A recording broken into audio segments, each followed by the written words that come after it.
Welcome to the Banker Lamp. Please enjoy the video. You're starting fast. Open Google Forms and pick blank or a template to save time. Name the form so respondents know context, then add a brief description explaining purpose. Create your first questions using multiple choice or short answer, and mark required fields when an answer is mandatory. Once done, enable collect email addresses and choose response options in settings so you track submissions. Make sure to save progress automatically. Google does that for you, so you can build. Now focus on the middle. Craft clear questions and pick types that match the data you need, like linear scale for ratings or file upload for documents.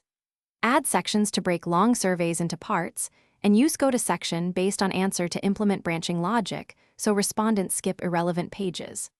Apply response validation for formats or ranges, shuffle options to reduce bias, and include short help text when a question could be misread. This stage shapes the quality of the data you collect.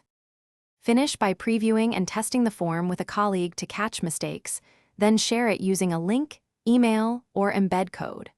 Monitor submissions in the Responses tab where Google shows charts, and click the Sheets icon to export raw data for analysis.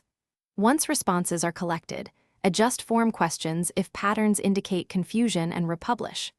If things go wrong, check sharing permissions first, then clear browser cache and confirm validation rules aren't blocking legitimate answers. Those steps fix most issues. Thanks for watching. If this was helpful, leave a like and consider subscribing. See you next time.